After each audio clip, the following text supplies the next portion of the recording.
We are grateful for being here this morning. Time has run us out, but then we are here. Praise God. We're going back into John one more time as we look at John chapter 18 or 19, sorry.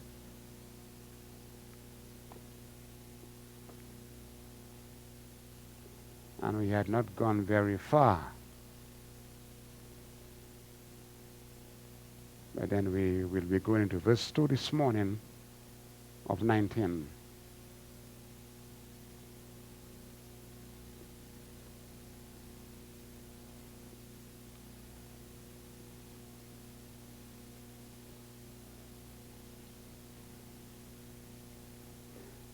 Then the soldiers plaited a crown of thorn and put it on his head.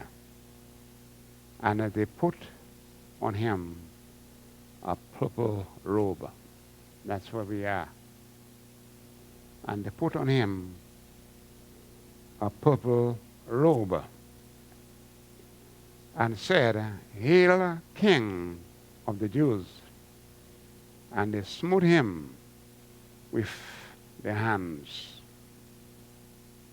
Pilate therefore went forth again and saith unto them, "Behold, I bring him forth to you,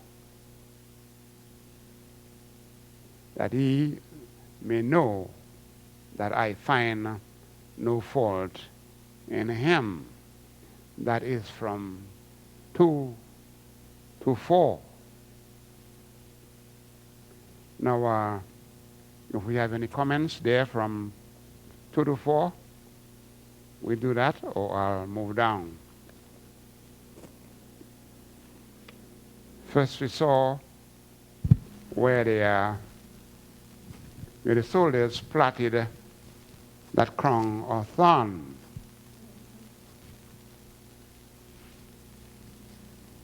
I have a comment. Okay. Well, if he finds no fault with them, why'd he have him scourged and beat? And why'd he have them mock him and press those thorns down on his head? And I've seen some thorns. I didn't realize plants could have thorns. I've seen some yes. thorns that are really, really long, that not the little kind like on a rose bush, but real long like a needle that you get in the hospital. Some plants have thorns that big. And I just wonder, if you find no fault in him, why then would you allow all that to happen to him? Okay. Yeah, he said they find no fault in him. Oh, but yet they use that crown of thorns and place it on his head.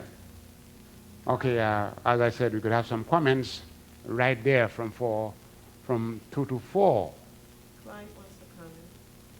No, you want to. Yeah, I saw some big thorns, as you said, some 4 inches long, Yeah, some 4 inches long and thick, right. and this 1/8 from the trunk go back to the pointing end. David. No needle. I've seen no needle big like that. Yeah, me too. I didn't know thorns could get that big until Oh yes. I saw those big giant thorns, and I thought, my goodness, if that's what they pressed on Jesus' head, that was excruciating pain. Yeah. So they had that was their, I noticed through all the stuff that they talk about Jesus, they had no TVs back then, so when they had something out there in the streets, everybody from wherever they came to see. It was like a public thing. In other words, they didn't have TV or nothing to watch, so when something went down, everybody came from out there, all little holes or wherever they lived at, just to see what was going on, because it was a natural thing for them, because they didn't have nothing else to do. So whenever the crowd would come, people would come around, they wouldn't care. What's going on, man? Oh, it's Jesus? Oh, I don't know. You know about Jesus? Have you seen him? So that's the way they were. Okay. Now, you have any comments, Brother Craig, concerning that crowns of thorn? Now, we could meditate on that thorn, but we could also meditate on the Lord and us, and saying who that thorn would have gone on. Human being, man, but God took our place, you know. And if we meditate in that manner, thinking of that thorn, because remember, every year they was crucifying a person, every year. But that year, that particular year, the Lord took the place of man. He took that place for us. And that thorn that man would have put on man or put on us, Jesus took it. He took it. That would be something that would be once for all, because remember, every year they would have killed the animals. But that year, it was going to be the end of it. Nobody would have to kill a bull or a goat or a ram anymore, because it was a one-time thing for every time. We could meditate on that. We could also meditate on that, and if we had to bring it out to the world in that manner, I think that's the way it was, and that was the end of that pain, or I want to say the pain, the end of the sacrifice for mankind, because man could not really do it or keep it or even take away or even suffer for his sin. It will be still there. And it is still there, but the only difference, the Lord make the difference for mankind, the forgiveness of sin. So then we can meditate on that. We could at least meditate on all of the verses from 2 to 4. But as you earlier said, Pilate said, I find no fault in him. But yet he beat him. But yet he beat him and put him to crucify.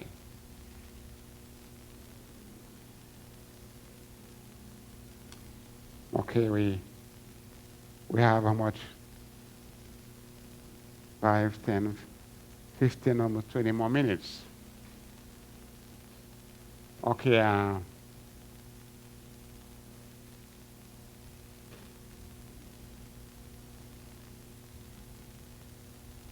okay, let's look at verse 3. He said, and said, Hail, King of the Jews. And they smote him with their hands. Hail, King of the Jews, in a form of mockery. They mock him, and they slap him with the palm of their hand. Man would not take that from man, right? You don't find today that a man slap you by your face and you just walk away. No, that don't happen too often. You won't find that. No, It has to be a special man born for that purpose in order to be able to take that slap and walk away. I don't think I could do that. But then they mock him and have to slap him with their hands. That's verse 3.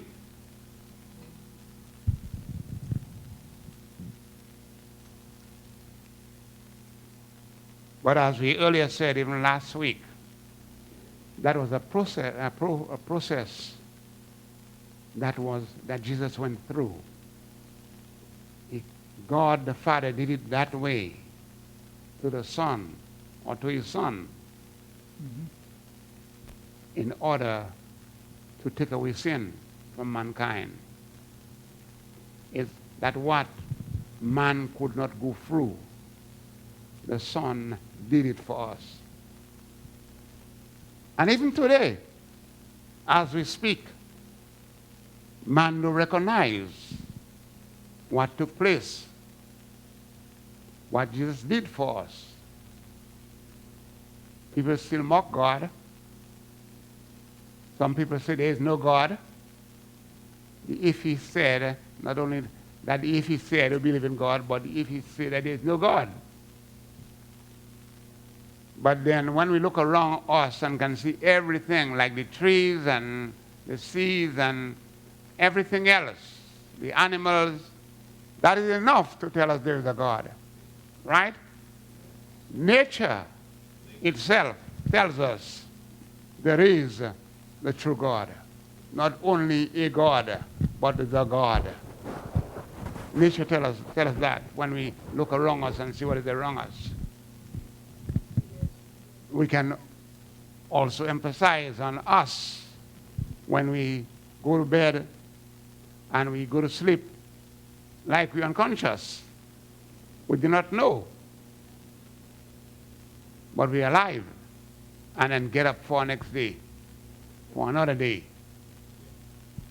That is indeed a blessing. The Lord did that, not us. Man think he's so big. We nothing. We nothing. The Lord God did everything for us. There's nothing we can do for ourselves actually but to believe. That's all the Lord asks us to do.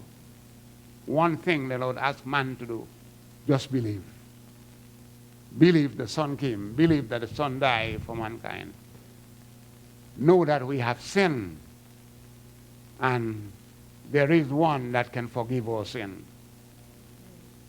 That's talking about believing. But some people are not conscious about those things. Some people live how they feel like, do what they feel like, and expect God to just open heaven's door and let them go in. It is not like that. Sin will not enter heaven. We can do what we want. We can pray like a high priest or a priest or whatever we are, or think like holy of holies. But sin cannot enter heaven.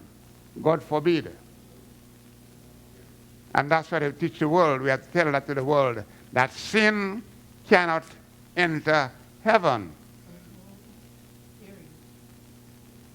Period. Sin cannot enter heaven. Okay, then we explain verse 4, right? And Pilate said again to them, behold, I find no fault in him.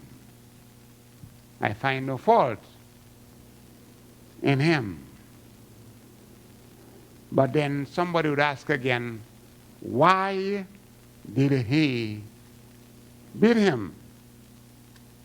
Why did he beat him? For what purpose? Why did he slap him? Why, not only he, I don't think it's Pilate that slapped him.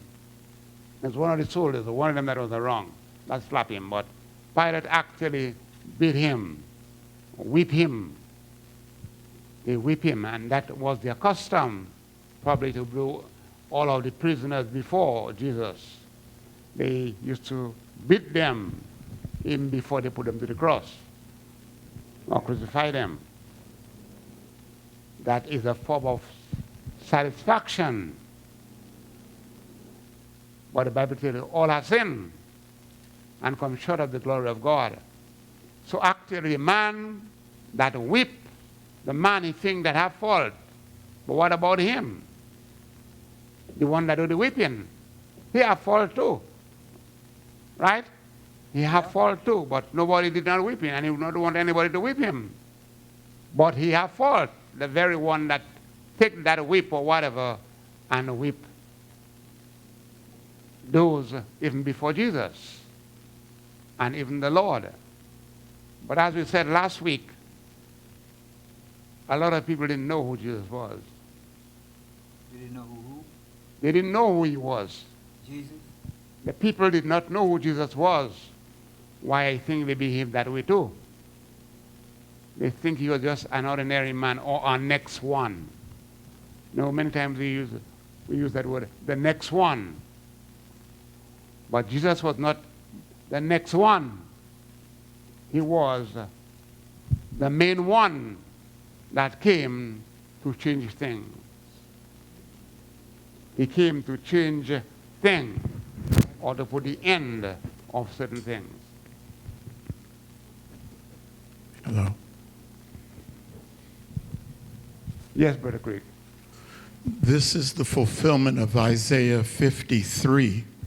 For he was wounded for our transgressions, he was bruised for our iniquities. The chastisement for our peace was upon him, and with his stripes we were healed. At the beginning of that, it says that they thought he was being punished for something he had done, but the truth was that God was laying the sin of the law on him at this point. It had nothing to do with the people that were around him. The beating was coming from his father. They thought it was because Jesus had committed sin, but it was not. It was his father laying the sins of the world on him. So we're seeing the fulfillment of Isaiah 53.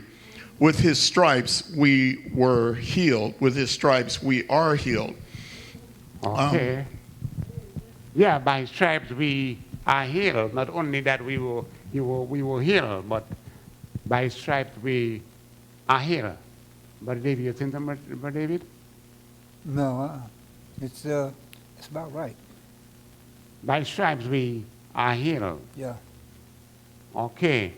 Now, instead of whipping man, as Brother Craig said, the Lord whipped his son.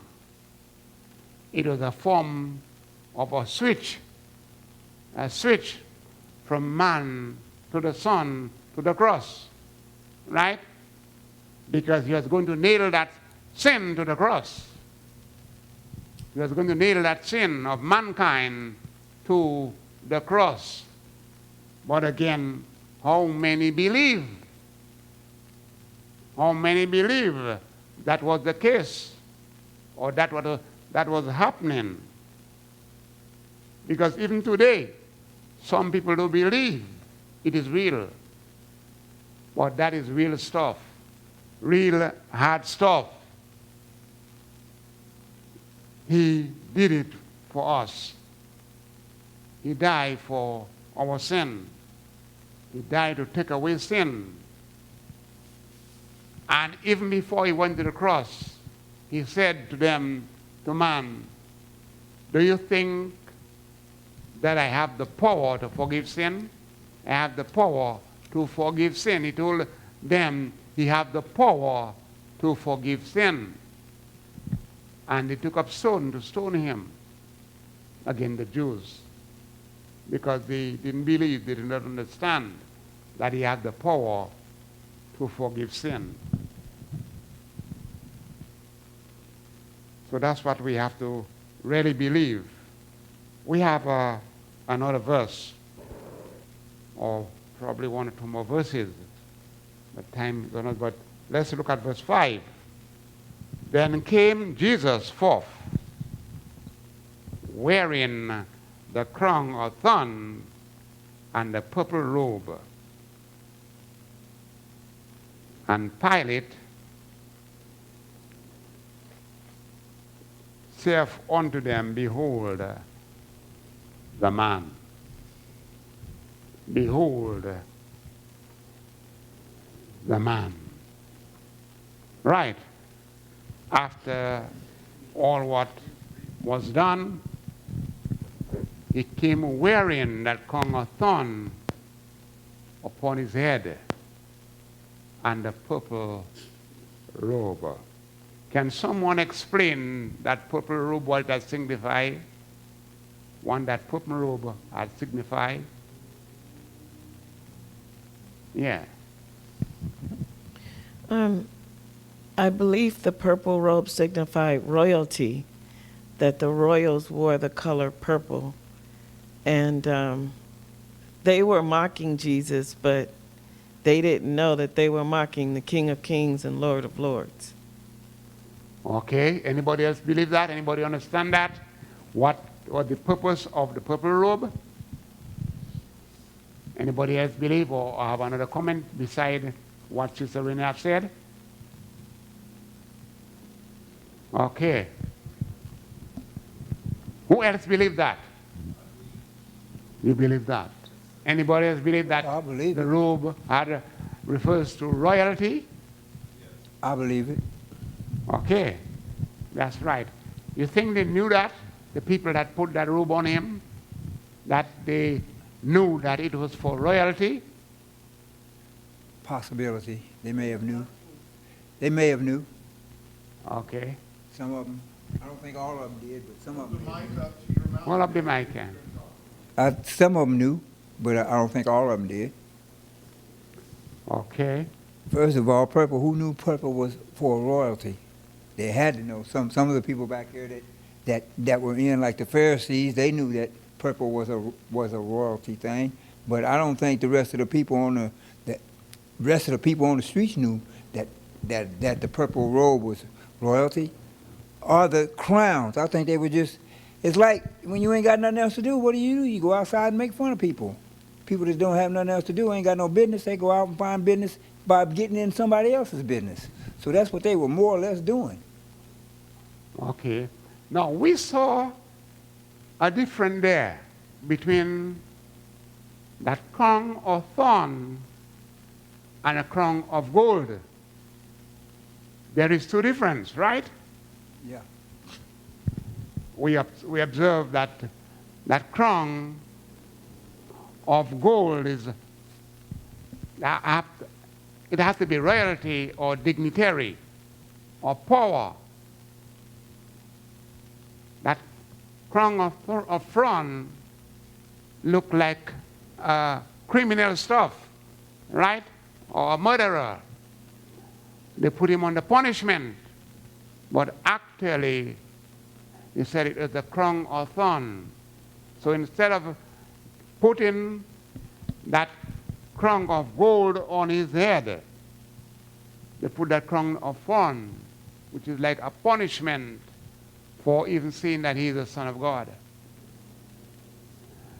And even when they put that they put that robe on him, knowing that it signifies royalty, yet they put it as a mockery.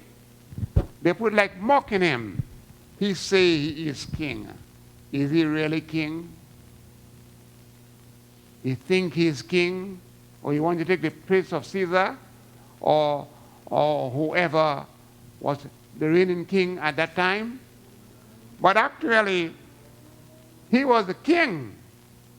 He was king and not no ordinary king. The king from above, as he said. He said, my place is not down here. My throne is not on earth. In fact, I didn't come to take over, or I come to rule. As I often said, he was telling them, I just come to do a job to return. And the job was to set man free. Right? Yes. And it's like us, we that are born again. We know that our home is not here. We are just spending a vacation. Some people believe that they come to stay here, but nobody really come to stay here. Because we were made in God's image and likeness, as Jesus said, where I am, you will be there also. That has to do with those that are born again, actually. So thanks God. We live some time here, but then when people think again, we'll be gone. Somewhere in that Psalm, I'm not, maybe Psalm 30, Psalm 37, somewhere around there, they said, they looked for the wicked and he was not found. Right? He was not found anywhere when they looked for him. That will be a difference with us. When the rapture or when the Lord calls us home, they will look for us and they will not see us. But that don't mean we're in hell. We will be where the Lord is. Right? We will be in a different place. That's the difference between one that is born again and one that is lost. We go in different places. So if they look for us, and we'll be no more in their place. We'll leave their place for them. But again, while we leave, we're going to stop just now. While we leave the place for them, very soon after we leave, they'll be gone too. But there'll be two different places. Because we walk two different roads. So in everything there is a two, or a pair. In everything on this earth is a pair. Good and evil. Light and darkness. Right? And we can name them. Everything on this world, there is a pair. The narrow road and the broad road. And everything, as we look it up, and we can prove it to the world, everything is true. Rich or poor, black or white. Every other color come in. It's mixed. But there is two main colors. It's either black or white. If you're not white, you're black. You may be brown skin, but you're black. Get me clear? You may be high-colored, but you black. Right? You may have mixed in a different mold or different soil or whatever it is, or what different dirt, but you're either white or black. There is two. So in everything there is a pair. We'll stop now. We'll stop now. We'll pick up the offering and we'll pray and close. They create no. Thanks God. So we understand. So next week, God's Spirit Life, we'll look at verse